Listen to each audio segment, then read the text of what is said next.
Hay una información que tiene que ver con la economía. Las provincias podrán reestructurar sus deudas en dólares. Ustedes saben que en la Patagonia la mayoría de las provincias se endeudaron en dólares. Estoy hablando de Neuquén, de Río Negro, de Chubut, de Tierra del Fuego. Y nosotros no. Santa Cruz no se endeudó en dólares, por suerte. Algo ahí pasivos por 1.900 millones más o menos. Pero bueno, estamos en contacto telefónico para ampliar esta información, para obtener mayores datos con un colega, con un compañero. Estoy hablando de Gustavo Premisi, a quien lo saludo, y bueno, le agradezco. ¿Qué tal? ¿Cómo estás? Muy buenas tardes. ¿Qué tal? Buenas tardes. Solo una breve corrección, Sebastián Premisi. Sebastián, te bauticé yo, ¿viste? No pasa nada. Bueno, Sebastián. Bueno, esto es para estas provincias, salvo la nuestra, que no nos endeudamos en dólares, por suerte, nos deja de ser un alivio importante, creo, ¿no? Hay que poner en contexto, porque ya van 8 meses del año, la pandemia y demás, y nos olvidamos de remarcar algunas cosas que sucedían en los últimos 4 años sobre el macrismo. El tema de la deuda no solamente afectaba al gobierno nacional. La semana pasada se anunció el acuerdo con los bonistas que tienen títulos bajo legislación extranjera, y el alivio para las provincias en realidad es porque, llegado a un acuerdo con estos tenedores privados en las condiciones de quita de intereses en las que se pudo acordar, bueno, las provincias que tomaron deuda en dólares empujadas por el gobierno de Mauricio Macri en su momento, y acá te hago un paréntesis, el macrismo aplicó un ajuste generalizado en el país. La fórmula fue la siguiente: le pagamos a los fondos buitres, ustedes endeudense y yo, Estado, dejo de invertir en obra pública. Eso en la Patagonia lo vivimos muy fuertemente.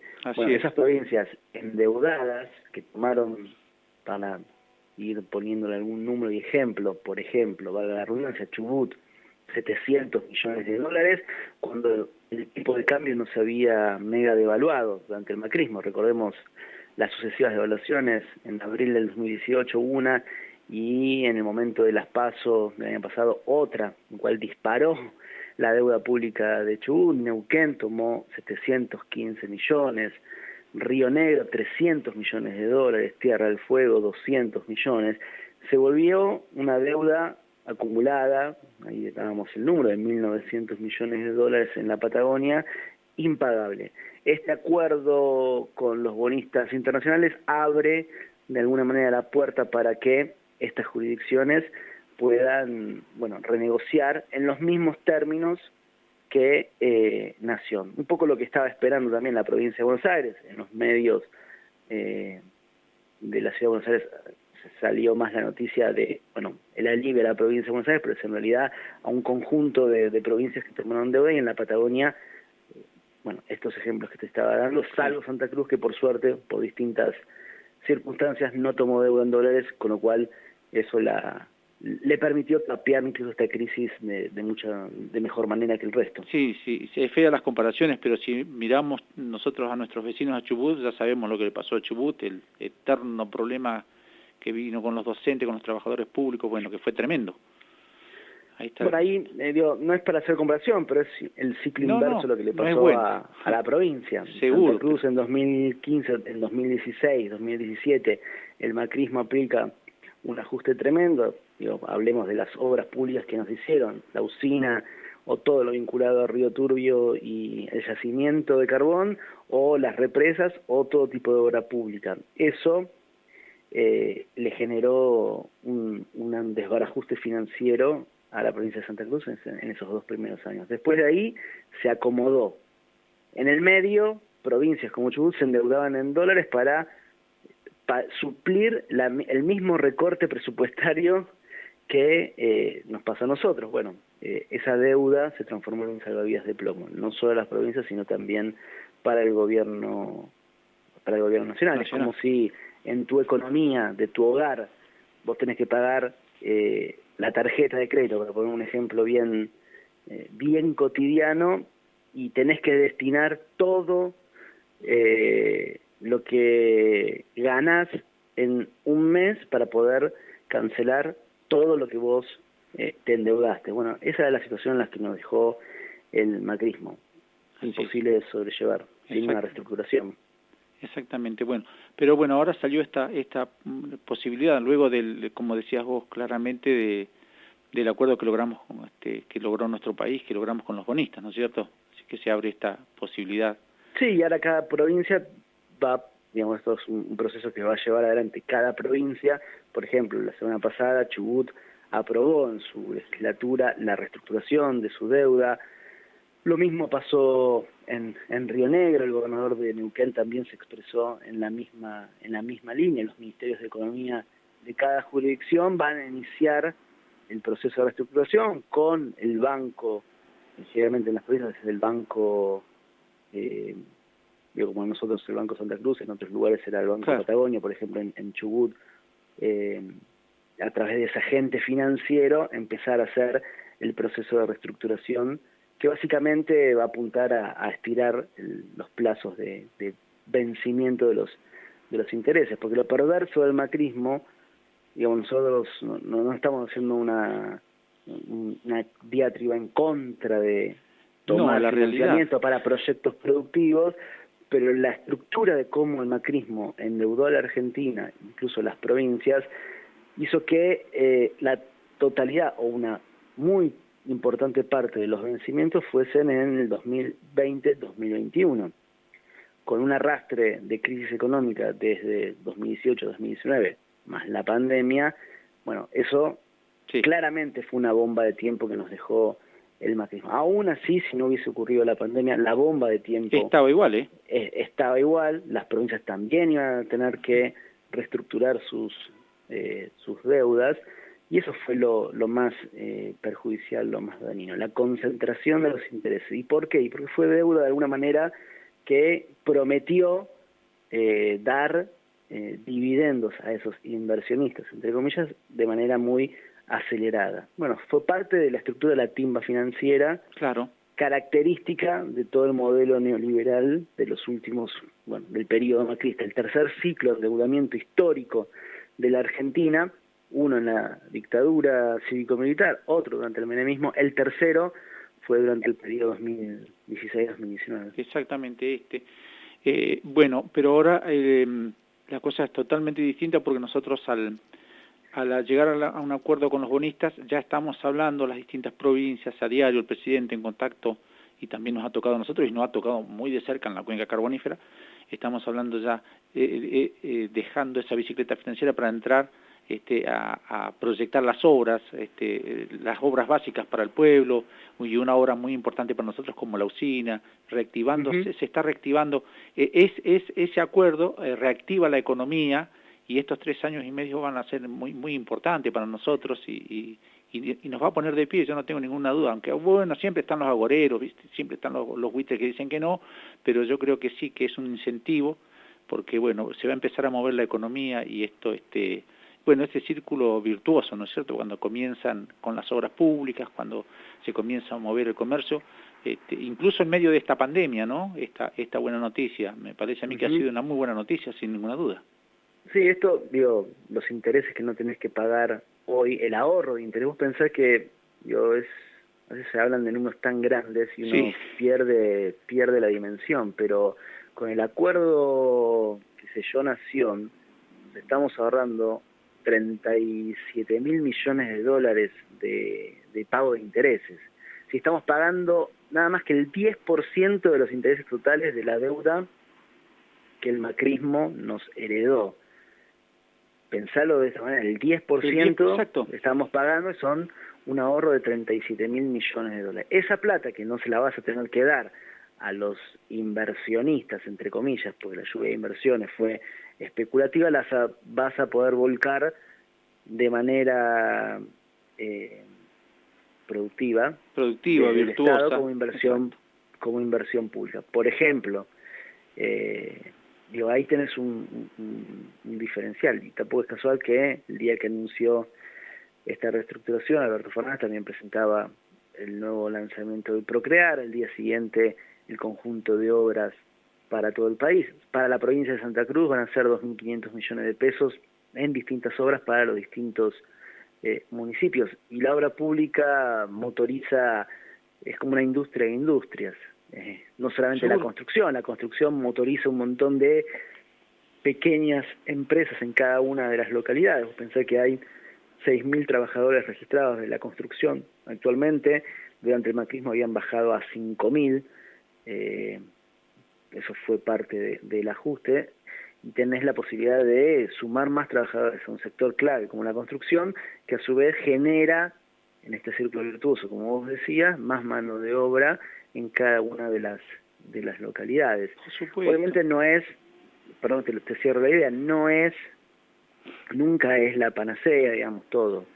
Me parece que obviamente la pandemia alargó los plazos del punto de partida del gobierno nacional. Alberto Fernández había dicho que en marzo quería tener resuelta el tema de la deuda para recién ahí empezar a aplicar un plan de mediano y largo plazo económico. La pandemia retrasó todo. Se llegó a un acuerdo a pesar de los agoreros, a pesar de los medios masivos de comunicación, sobre todo los de Buenos Aires, que tremendo. Que ninguneaban la cintura política del ministro Guzmán. Bueno, hoy están usando el tapabocas de alguna manera en el lugar correcto, porque la reestructuración ocurrió y ahora va a venir la reestructuración con el Fondo Monetario Internacional, y el Congreso aprobó también la reestructuración de la deuda con bajo legislación argentina, que es otra porción importantísima de esa deuda heredada del gobierno de Mauricio Macri. Pero bueno, las cosas están funcionando, le guste a quien le guste, están funcionando. Pero bueno, es el inicio de la película ahora. Digo, no hay que tampoco ser 100% optimistas. Es el inicio de la película. Nos queda mucho camino todavía para este primer periodo de gobierno de Alberto Fernández. Bueno, hay que empezar a construirlo, ¿no? Exactamente. ¿Sabes lo que pasa, Sebastián? Que nosotros lo vivimos a eso y muy de cerca, porque nosotros cuando en el gobierno de Cristina Fernández de Kirchner, nosotros teníamos 1.200 empleados levantando la usina, y se fueron los 1.200, porque la usina se pasó, incluso se separó del yacimiento. Vos conocés muy bien, pero nosotros lo vivimos de cerca. Tuvimos 1.000 personas que se le fueron del emprendimiento minero. Tuvimos por lo menos 500 trabajadores de la construcción que se quedaron totalmente sin laburo. Si contás en nuestra comunidad, 3.000, 4.000 puestos de trabajo perdimos acá. ¿Y qué hacía esa gente cuando trabajaba? En todos los barrios teníamos tienditas, teníamos kioscos, maxi kioscos, peluquerías, que se fueron cerrando. Olvidemos la pandemia por un ratito. Todo eso lo fuimos perdiendo, pero nosotros sabemos que cuando con estas medidas, es como decís vos, no es la panacea, pero de a poquitito ya se abre el camino, ¿viste? La obra pública, van a empezar las empresitas a hacer el zanjeo para hacer las cloacas, ya el tiempo está ayudando, agosto ya se está llevando la nieve, se está llevando el hielo, el mes que viene por ahí ya empieza alguna empresita, ¿viste? Con el zanjeo para la cloaca, para el agua, después se empezará con la usina de a poquito, pero bueno, ya empezamos y sabemos hacia dónde vamos. Para nosotros no es un dato menor esto que sucedió, para nosotros los habitantes de la cuenca te estoy hablando.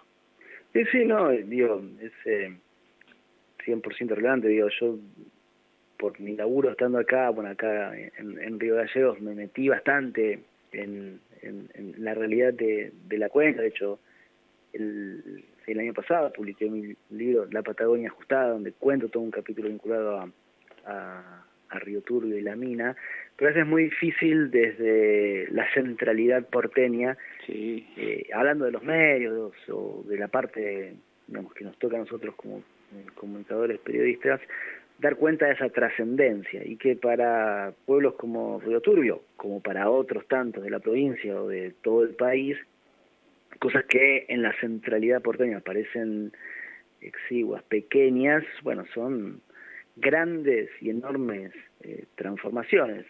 Bueno, es un poco la idea incluso de estas columnas, de poder dar un poco de contexto a este tipo de noticias, regionalizar la información, regionalizar el contenido para, bueno, poner en su dimensión algo que puede llegar a ser transformador para un montón de comunidades. Seguro, Sí, sí, pero seguro, pero es bueno decirlo, es bueno comentarlo, es bueno escribirlo como lo haces vos.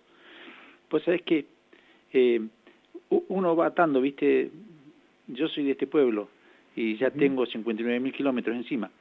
Entonces uno va atando cuestiones. Yo recuerdo cuando empezó el tema de la construcción de la usina, pues lo conocés muy bien al tema, tuvimos una oposición pero muy fuerte, muy poderosa de Greenpeace. Y bueno, y el vocero de Greenpeace, o quien era el representante argentino de Greenpeace en ese momento, era Juan Carlos Villalonga. Cuando llegó el ingeniero Macri a la primera magistratura de nuestro país, recordás vos que puso, yo no me acuerdo si desarmó también, porque desarmó tantos ministerios, pero puso en el área de, no sé si el ministerio o la Secretaría de Medio Ambiente, al Rabino Bergman, ¿te acordás? Sí. Bueno, pero cuando se llevó adelante, ya gobernando Macri, se llevó adelante la primer cumbre de medio ambiente, el representante de Argentina no fue el ministro Bergman, fue Juan Carlos Villalonga, que era diputado. Entonces ahí voy a decir, la usina no tiene destino con este presidente, no tenía destino. Esa es la realidad, ¿viste? Y bueno, después llegó... No tenía. Acordate, bueno, el senador, el deslucido senador de Cambiemos, Eduardo Costa, planteaba que, no sé, había que hacer, bueno, en Río Turbio, energía eólica en vez de potenciar la mina, o lo que decía Capero en su momento, o Aranguren, de que el proyecto no iba a ser viable, o lo que había dicho Iguacel. Iguacel era otro, sí, Iguacel diciendo que la mina no funciona, nunca va a funcionar, y no sé, el carbón no servía, que le dijo a las autoridades en la cara, lo que pasa es que por ahí no lo hicieron público, algunos funcionarios, le dijo, no, para ustedes, ¿de dónde son? De Río Turbio. Sí, los trató despectivamente. Dijo, no, son todos unos chorros ustedes, nada, qué bien. Ni los atendió. Así se trató a muchos santacruceños desde el gobierno nacional. No es que formalmente pase, mire, no, porque hay un problema, estamos investigando, no, ustedes son unos chorros, ¿no? Como diciendo, rajen de acá. No, más y o menos así. una mirada muy centralista. El gobierno Macri fue extremadamente centralista en términos de dónde iba a colocar dónde se iba a colocar la inversión. La Patagonia fue realmente desacoplada de la Argentina. Por eso cuando Alberto Fernández empezó a hablar de tener una suerte de agenda por capitales, no me sale para decir paralelas, pero no es paralela, alternas, sí. para poder bajar ahí una vez por mes. Bueno, obviamente eso se complicó todo, pero desde la concepción federal ya era mucho más rico que el fraguado Plan Patagonia que había lanzado el macrismo, que fue nada más que una reunión, una planilla de Excel y nada más. Porque eso fue el Plan Patagonia que nos vendió el gobierno de Mauricio Macri. Exactamente. Y fundamentalmente no solo el centralismo, sino el desconocimiento total de esta hermosa y bendita patria, el desconocimiento total de su gente, de sus regiones, de sus costumbres. Eso no sucedió.